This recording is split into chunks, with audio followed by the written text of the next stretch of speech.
You gotta keep pushing forward, make the calls, make the follow-ups, not take the shortcuts, because that's the biggest downfall you can have in this business is trying to get a quick buck.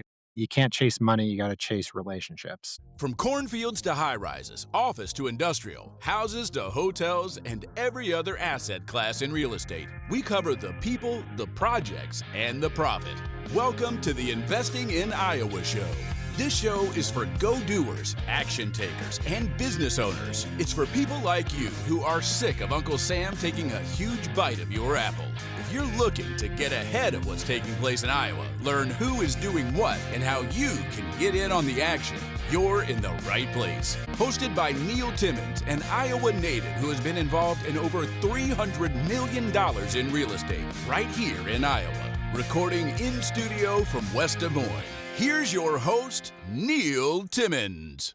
I've got Mark Timmins here on the show. Mark, welcome. Thank you so much for having me. Say, for the audience's sake, who are you? Where are you from? What do you do? Who I am, I'm your brother. You've known me for a little while. From West Des Moines, Iowa, born and raised here, Italian Catholic grad, Iowa grad, and then I am a commercial broker at Cushman and Wakefield, Iowa Commercial Advisors, focusing on investment properties pretty much across the board. Great. Well, say, yes, I have known you for a while, but the audience doesn't. Take me back to the beginning. You went to Dowling, you graduated from there, and then what'd you do? Where'd you go? I went to the University of Iowa, made the odd choice to be a history major. After the University of Iowa, I went to a smaller law school, Ave Maria University School of Law down in Naples, Florida. After that, I came back to Des Moines, did my internships here, did my first 4 years of practice here, and then escaped as quickly as possible. What the heck did you come back to Iowa for? From Naples, Florida. Yeah, I graduated Iowa in 2009. Not a great time for new hires with the financial crisis just before my graduating class. I'd been open to law school, and I think that kind of accelerated my push towards law school. At that point, it was 2012. I got my internships here, worked at Witherwax Law on Mill Civic in West Des Moines. And at that time, all the lawyers that had made bunch of money for years, their 401ks, their retirement plans were up in smoke. No one was hiring because no one was quitting. Yeah. So it took a while to find an opportunity. Found an opportunity with my previous employer, who I held my internship with, and got my life experience there. It was eye opening. The biggest thing that it opened my eyes to was law was not for me. What kind of law were you practicing? General practice, general litigation. So pretty much anything under the sun, wills, trusts, and estates. In the same week, I fought over a tractor. I fought over people's kids. I did about a third of my business was divorce litigation. That was my biggest push to get me out of the business. Yeah. So why not just pivot and then do something else in law? It didn't have my interest, didn't have my love. When I graduated, I was looking to work in a company. Internal counsel, something of that sort, a little cushier, a little less fighting. And those jobs were not there. After a handful of years in the practice of law, practice of high stress litigation, I realized I wanted to work for myself. I wanted to be my own boss. And I had a couple brothers that kind of helped me push me along the idea of you don't need to work for somebody else, work for yourself. So how did you decide to make that pivot into real estate from law? I'd had a lot of exposure. Granted, I knew you, obviously. I talked to you at lunch every day. I went home to walk my dog. I said, I got to get out of this. Get out of this. We talked about your job. We talked about, working for yourself, being an entrepreneur. And that was a big push of it. My mom, obviously, Ann, was at our realty, selling residential, I think, at that point for almost 20 years, 15 years, doing great. And so I'd always had the exposure there. And I had the interest to learn a little bit more. And obviously, you know the story. But it got to a point, I believe it was roughly December of 15. And I said, all right, I'm done. I'm getting my license. I already signed up for classes. I already took the 60-hour course. I probably got licensed faster than anyone in the history of the state of Iowa. I think I took the 60-hour course in a week while I was working full time. And I took the 36-hour pre-courses in consecutive weekends. So I was done with all of it within the month of December. And I had to wait until February to get my FBI background check. Yeah, the fingerprint check takes the time in the state. Yeah. So, and during that time, I'd say, I'll just come work for you. And you're like, no, Like, you're going to hate it. Like, you're going to be fighting over carpet and drapes. You're going to be fighting over Yeah, this because and that. at that time, 2015, all I was doing was residential, primarily on the brokerage side, but some investing. Yes, and you said you're gonna hate this, these pieces, this aspect, this personnel, like personal stuff, the same personal stuff I was dealing with, divorce litigation. And at that point, you gave me a book, Confessions of a Real Estate Entrepreneur. I believe it's James Randall was the author. And I was like, my eyes were open to commercial investments, which they'd never been before. That Mhm. really was not even a thought or an afterthought. And at that point, I was like, I could do this. Like, this makes sense to me. It's a little more analytical. It's a little more numbers and cents. I don't have a retail sales personality, which is fine. Yeah, by retail, you mean house sales. By retail, I mean, I'm not going to be selling a ketchup popsicle to a Yeah, woman in white gloves, as was it, yeah, Tommy Boy. yeah, I can surround myself with people like that. yeah. My team are much more salesy type. I'm a bit more analytical, a little less personable, at times. But I see where my faults are, and I surround myself with people that can cover those and do a much better job in that sense than I can. So that book, Confessions of a Real Estate Entrepreneur, written by an attorney out of the Northeast Massachusetts, Connecticut area. Correct. Yeah. All right. So he's an attorney who then goes into investing primarily in commercial real estate. And it's like chapter after chapter, which just means story after story about some deal he's in or gets into, Yep. and largely working through a career investing in real estate and various tales of that. And it goes through his highs and lows. I mean, he's honest about what he goes through. I mean, not every deal's a home run, and every home run time he thinks he hits a home run, it might be a bunt at best. It might be a strikeout. So it's good to learn from other people's mistakes and from their triumphs. Yeah. So that's a good one to start with. Yeah. Well, and I suspect it resonated with you well because of who wrote it, Yes. an attorney. I just thought that would connect well. Yeah, yeah, for sure. I mean, in real estate, especially in commercial, it's amazing how many people's this is their second career. A Yeah. lot of us, and there are several attorneys in town or past, people that have retired at this point that were attorneys that made their way into this business and have done very well for Yeah. themselves. Peter Brown, Adam Yeah. Caduce. There's a handful of us that saw the light. Caduce, in that sense, was the smartest because he took the bar. I met him. The first time I met him was the day of the bar, Yeah. and he went to Drake. I went to Ave Maria, and Caduce went straight into practicing with R&R, Yeah. commercial real estate, Yeah. and he's done very well for Yes, he himself. has. So Yeah. All right. You decide to get in. Where do you get in? What does that look like when you enter the field of commercial real estate? yeah, so I'll I talked to my connections there. We had family connection with Kevin Sullivan. He said he was actually with the firm I am with now. Mm. At the time, it was an Optimum. And Kevin's like, "Oh yeah, we're not hiring." I was like, "All right, well, it's great meeting you. I'll bounce around, see if it's a fit in the future." And then I talked to Nathan Drew, who you've had on your show Yeah. several times. Yeah. I know Nathan well. Nathan, I've known since junior high. Right. We played against each other in junior high football, played with each other in football in high school, went to the University of Iowa together. Called Nathan. He said, "Come talk to Kevin.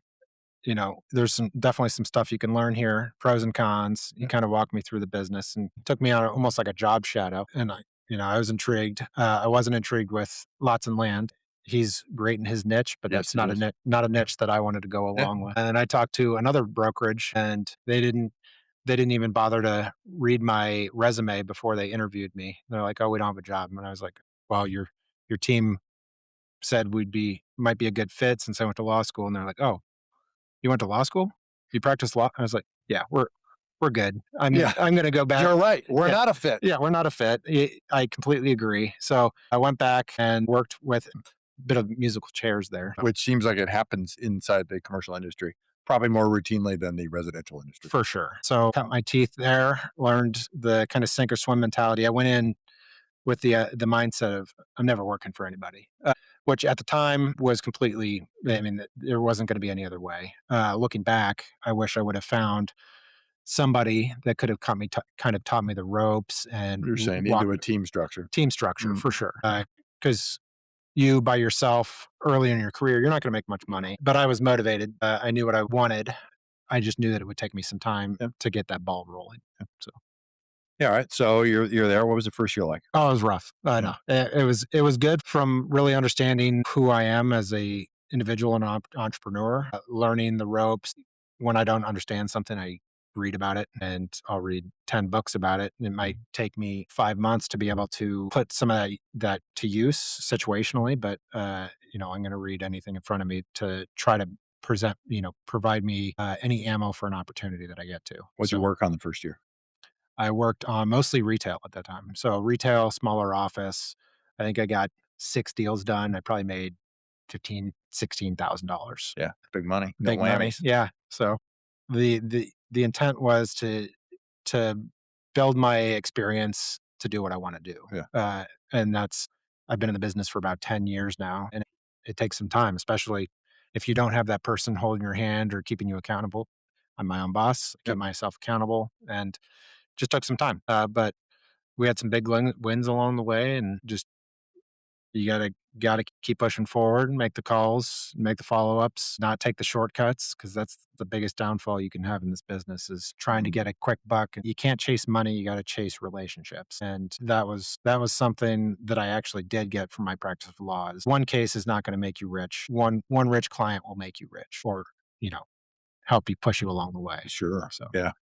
You didn't work this hard to earn next to nothing on your money. Savings accounts barely move the needle. Tech stocks, AI stocks, well, it kind of feels like Vegas out there right now. Rentals, too oftentimes it means tenants, toilets, termites, and not the cash flow you were thinking. Well, so I've got an alternative. Little Guy Loans Co-Lending Fund. Qualified accredited investors are earning 10 to 11% annual passive returns. It's paid quarterly by co-lending with us alongside me on short-term first lien real estate loans right here in the greater Des Moines area. Your money's backed by a real property, not promises. It stays close to home. We've successfully funded well over $10 million in loans right here in central Iowa. So if you want steady income without headaches, click the link below in the show notes. Let's connect. We'll see if it's a fit for you. Early in your career, you connected up and formed a partnership. I did. Yeah. Tell me about that. So for those who know me, they know Jordan. Jordan Balaslog. We were the youngest two members of Iowa Realty Commercial at the time, and Jordan is in a lot of cases the yin to my yang. Jordan is well, he's extremely capable. He is usually the life of the party, the one that's out there making friends, making relationships, and I'm happy to counter that with the research, the analytics, all that good stuff. Mm. So Jordan and I've been working exclusively with each other for almost 9 years now. So after Yeah. about a year into Iowa Realty Commercial was when we've basically solidified our partnership. Yeah. Since then, we moved to Cushman and Wakefield. We moved to Cushman in 2019, April, and I started in 16 at Iowa Realty Commercial, moved to you about 3 years later to Cushman and Wakefield Iowa Commercial Advisors. And about 2 years later, we picked up another team member, Brandon Fitz. Fitz is very much outgoing, very much a salesperson, but very organized, very smart. He likes to work on things I don't like to work on, which is great Yeah. because we don't overlap. So he's focused predominantly on medical and predominantly on leasing. Mhm. So whereas I prefer sales and investments. So if I get lease work, if I get medical work, it goes to Fitz and vice versa. So and then Jordan sits a little bit on the fence. He does a good job on both. So When did it feel like you guys you really found your footing? We're chugging along very nicely in this commercial space. I feel like 2020 was probably really like COVID, where a lot of people were scared and didn't know what was going on. I don't know if it was because I had the foresight or because I didn't know any better, but we saw a lot of people scared about retail in particular. And while landlords had some issues on the retail side in the short term for COVID, a lot of those retailers did just fine by the end of 2020. Sure. So we said, bye, bye, bye. There's deals at like mid eight caps. So snatch them up, buy everything you can. We think that year we did, I don't know as far as volume goes, but I think we sold 6 or 7 retail strip centers, anywhere from $2 to $8 million. And again, we saw the writing on the wall with the interest rates popping up. And I believe that was what, 22? We said sell, sell, sell. So we had several groups, including yourself, sold for, made 50 cents, 50% returns in a 2-year hold because the money was still cheap relatively, Yeah. and it was going to get a lot worse. So we we sold pretty much everything that we bought in 20, we sold again in 22. So we double dipped on a lot of Yeah. properties that year. And we have a lot of, still to this day, a lot of those buyers and, buyers slash sellers come back to us and say, what do you got? What Yeah. do you got? Back then in that sale era, there was a lot of C-class retail transacting at still, like 7 caps or maybe just slightly Oh, yeah. sub 7s, Yeah. which is not the case today. Our best one we bought was a deal. We bought it for like a mid to high 8 cap. It was 6 and change million bucks. 2 years later, we turned around and sold it. We actually lost a tenant, sold it for a 6.5 cap, and made the client $1.5 million, $1.7 million in a 14-month hold. Yeah. So yeah, pretty incredible. Yeah. All right. Then at some point, you decide that there is a unique and underserved asset class called mobile home parks. Yeah, that one. I'd like to think I had the foresight on that. I think part of that is luck. Part of that is our group's character, just how we work with each other. If we don't know something, we're going to refer it out. We had an opportunity to list a mobile home park in Dubuque, Iowa, 35 sites, 29 occupied, about $1 million deal.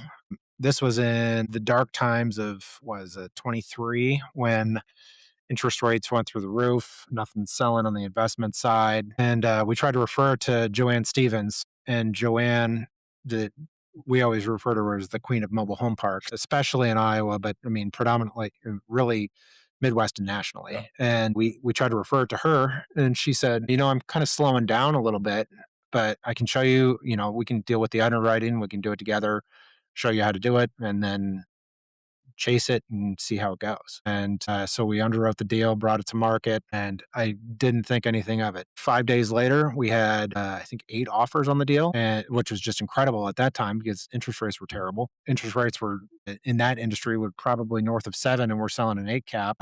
We have 8 offers. Right. And most of them are full price offers, or darn close to it. And Joanne calls back a couple days later and she said, how many offers do you have? And we're like, we have like 8 offers. She's like, oh yeah, that's pretty good. I'm thinking about retiring, or would you have an interest in taking over my business? I'd known Joanne for a couple of years. We worked at the same company in previous years. I was absolutely this, like my eyes are open. I see this. And me being the way I am, given that opportunity, I think I read every mobile home park book, which turns out there's not a ton. No, there's not. Okay. So, the biggest book that made an impact is Dave Reynolds and Frank Rolfe's book. I can't remember the exact title, but it's Mobile Home University is their outlet. And it's like a 400-page book, like big binded book. And I think I read it in 3 days. And it really walks through how to price everything out, how to, different expectations on expense ratios and all that good stuff. I mean, it's a little dated now just because expense ratios are higher than they were even 5 years ago. Right. But it was definitely an eye opener. And I got all the basic lingo that Joanne didn't have to teach me. Sure. So I could try to come in the door at a jog versus, a crawl and try to add some value. So since then, Joanne, Jordan, and I, since Fitz is not in the investment side, it's Joanne, Jordan, and I have been doing mobile home parks together. It's been about 3 years now, which feels like it's been a lot longer than that. Working with Joanne, she's about as classy as they come. There's no doubt about that. And she's been on the show, an impressive woman. And a real pro, and trying to provide the value and see to the relationships as well as she has over the years has been the learning experience of my life. I referenced earlier that when I got in, I did not want a boss. There's no way I could. Joanne's not my boss. We're in a partnership at this point. But had I worked with Joanne in 2016, it would have been incredible. Just the dynamics and the changes that we've seen in that industry that predate me just by a couple of years, absolutely incredible. The fact that the private equity groups have swarmed that industry has made everything, to an extent, let's say 40 plus units, attractive to private equity. So we typically deal with sophisticated buyers. It makes our job a little easier because we're not holding hands. We're chasing deals, and we don't have to educate. We have to educate the sellers a lot of times, because a lot of times they're to some extent isolated. Well, a lot of them with a single park, not a portfolio, and they don't sell every day.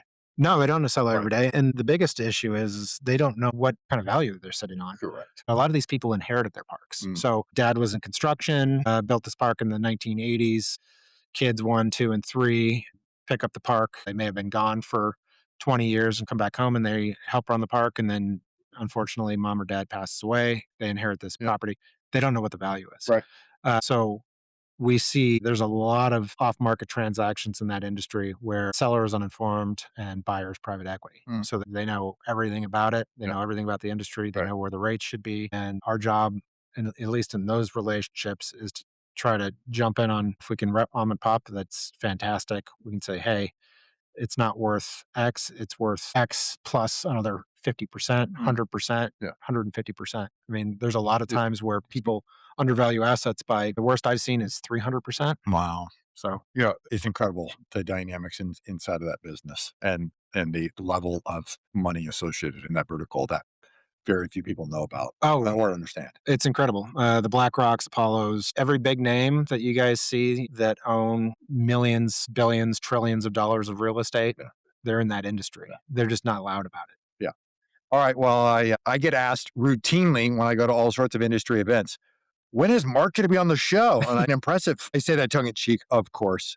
And in my mind, like in all seriousness, on something extraordinarily impressive is listed a monster park. Tell the folks, give the folks some color about that, because I think this would, for anybody in the dollar and cents associated with this, is literally, it's eye catching. I'll disagree with a little bit. It's not impressive until we sell it. So fair. Yeah. That's a true broker stance. No, they don't count if they don't close. Now, through Joanne's relationships throughout the years, we were able to work with the Hames family, who's just an amazing family. They're a little different in the sense of mom, what we say, mom and pop owner, quote unquote. They are the gold standard for manufactured housing, maybe not in just Iowa, but really across the country. Their properties are unicorns. So between their two parks, 936 sites, 100% physically occupied, roughly, I think as of today, we brought it to market last week. As of today, there's roughly 904 occupied homes. The family owns the remainder. So roughly 32 homes. Here in Iowa. In Iowa. So two parks, almost side by side, almost with an eye shot in the Cedar Rapids, the kind of southwest Cedar Rapids market. They are, along with that, not just the parks, they have a fully horizontally integrated business model, which includes a home sales business, a home remodel business, an insurance business, for home insurance for the parks, just specifically the homes, not the actual park, and then a finance business. So they will fund and finance home sales within their parks. So it is, again, unicorn, gold standard, what have you. It's an extremely impressive feat that they pulled off, and they run it extremely efficiently. And they're just generally great people, and we are extremely excited to be a part of the transaction. What's the number? What's the asking price? So the audience has an understanding of what we're talking about. $110 million for the whole package. And you've had it on the market how long? We brought it to market 9 days ago. 9 days ago. And how many offers do you have? We had a couple pre-market offers. So at that point it was 2. And they were aggressive offers as well. Yeah. If you're a house flipper, execute the burst strategy, or do double closings and are in need of money, Little Guy Loans is your go-to lender here in the Des Moines area. Time is money. Loan approvals in 24 hours. Closings in 5 days. Little Guy Loans was founded by Neil Timmins, an investor just like you. Since he has been in over 10,000 homes in Des Moines, there's never an appraisal. Houses, multifamily, and commercial property loans up to $1 million. Check out www.littleguyloans.com. There's so much money inside this industry. It's incredible. We've had to date 36 non-disclosures signed. We're in constant conversations with probably 20 of those, 25 of those groups. We're going to have some tire kickers, obviously. And they're all groups that, a lot of these are publicly traded groups or groups that have an extremely good background and investment philosophy. And they see a lot of value in this property. There's potential upside there too. So we've been really happy with our activity so far. We'll probably, in the next 10 days, so probably about by the time this airs, we're going to be probably listing our date to provide your offer to be even being considered. And then we'll move forward from there. So that'll probably be the end of June when we're asking for our call for offers. Yeah, it's wildly impressive. It's certainly inside this industry, but specifically this asset class, brokers, both on the residential side and the commercial side, occasionally get pushback about their fees for service.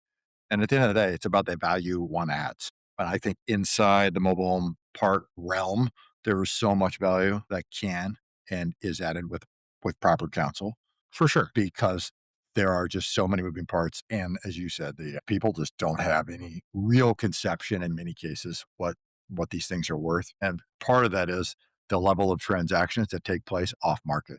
Yes, for sure. I mean, like I said, a lot of these owners are isolated. So they might know a couple of the let's say Cedar Rapids market, the 8,000 sites in the Cedar Rapids market, this being 16% of that, Right. 10 to, probably 10 to 16% of that. There's no place you can go that lists what everyone else is paying for rent, what their services are. Correct. So a lot of times when we're doing our research, it'll take 3, 4, or 5 days because we got to call the different parks, see what their rents are, see what their services are, whether we're driving it or seeing pictures, what the properties look like. Right. The best properties don't always get the best rates because a lot of times the best properties are owned by people that aren't pushing rates. The middling properties that might be owned by private equity, there's a fair chance that they are going to be getting better rental rates than the nicest thing in the market. Yeah. Uh, The underlying difference between those two is who manages and how they manage it. exactly. That's the biggest thing is who manages, how do you manage, what's your rates, what can you cut on costs, what are you pushing through to the tenants that should be tenant costs, what are you retaining? There's 50 different aspects that you got to look at when you're underwriting a different property. And then ultimately, sometimes you're just like, that's not right. It's like, this should be more. I mean, Hames's properties in particular, Summit and Grandview, they are the gold standard. They're in the nicest parks. You drive through, it looks like what Stepford vibes, kind of like community. Everything is nice. Lawns are mowed. Concrete's in great shape. You have community buildings. You have great management. Like across the board, everything is in fantastic shape. But they're not all that way. Right. A lot of And hey, times they can be in very yeah. rough condition and have an opportunity to provide value to those tenants for the rents they're getting paid by shaping up operations and bringing in value. It's not just what are the rents being paid, it's what are the costs that Yeah. are going out. Hey, and a little cheeky here, but size matters. What I mean by that is you could have the exact same thing. One's 50 units, one's 100 units, and the 100 units going to sell for something materially different. And that's because the Oh, buyers at the 100 unit pool are not the same. yeah, I mean, it could be 150 basis points. It could be sizable. Yeah. I mean, we've sold very nice parks that are 80 that don't quite, I mean, a lot of times if it's in a metro, private equity will look at 50 sites, but we sold one that was 80 that was in very good shape. There was some issues and it sold for considerably less than if it was 100 just because of the eyes on it. Yeah. So 2026, what are you most excited about? I'm going to have another child. So my wife and I are pregnant. I'm going to have a little boy and Yeah. It's fantastic. we are Number two. we are so excited. Number two. November? November. Mm. Number one will turn 2 in November, and number 2 will probably be there in the next week. Yeah.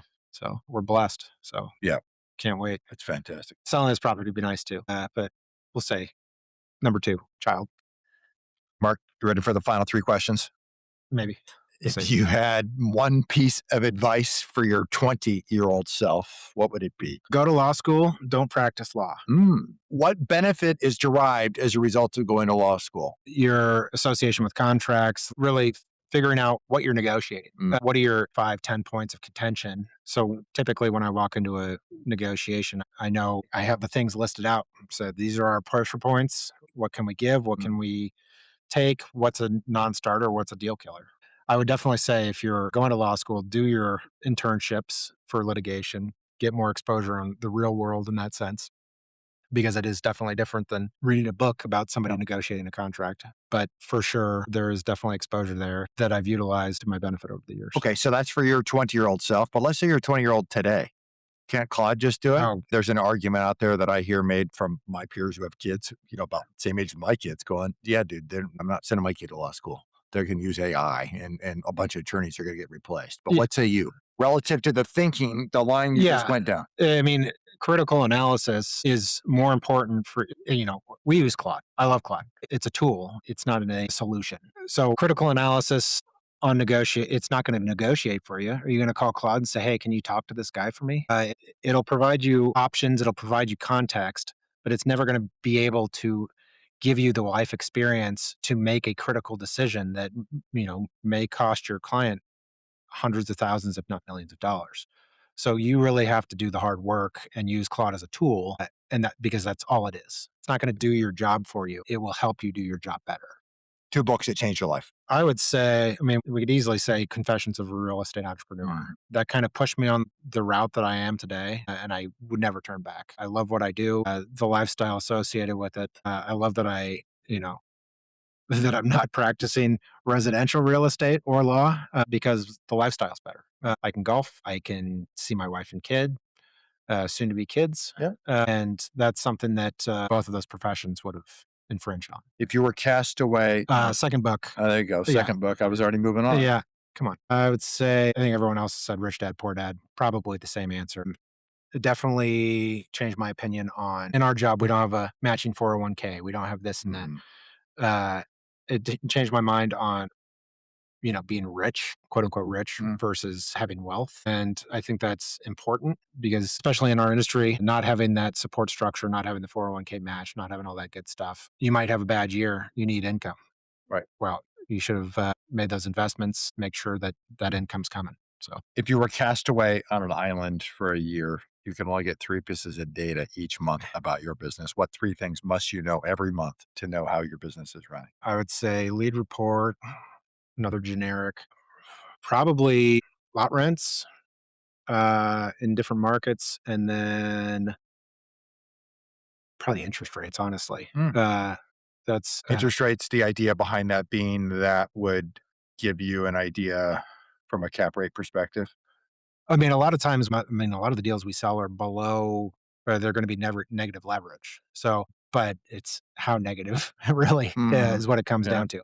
So deals that we see off market where rents are low relative to market, they're going to be 3, 4, 5 caps. I mean, they're going to be below interest rates. Well, I mean, I understand that. They're below interest rates because they're not modeling this to year 1. They're modeling this to year 3 or year 5. Yeah. Yeah. What's their stabilized cap? Exactly. Yeah. Ultimately, that's number 3. Number 2 is more important for us. What are the lot rents? What do you want to know about interest rates? What does that inform you of if you had a report each month about interest rates? It is important regarding relative cap rates, but it really is kind of how competitive is this deal going to be, especially for the stuff that private equity is not going to chase because those do have they're going to have interest rates that are normal in our markets, 7, 8% for 35, 40 sites. You're going to see 7, 8 caps. Given today's borrowing rate. Yes. Therefore, if today's borrowing rate fell by 200 basis points, you would see a cap rate that looks materially different. We're going to drop by 150, 200. And institutions, those would become even more aggressive.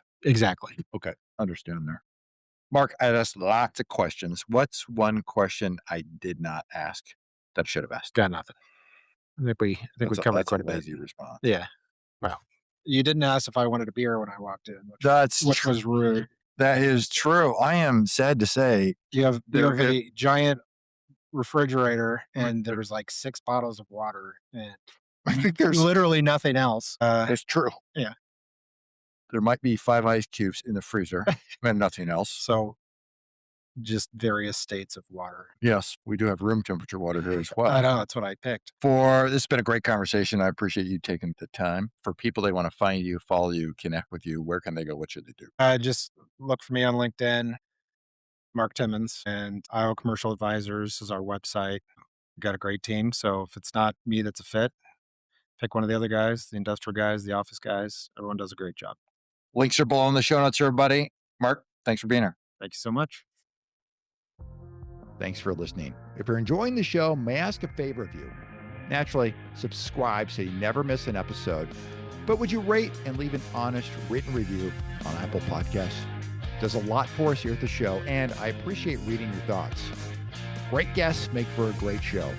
If you know of another Iowan who would be a great guest, or you yourself have interest in being a guest, well, get on our radar. Visit Investing in Iowa to fill out an application or recommend a guest.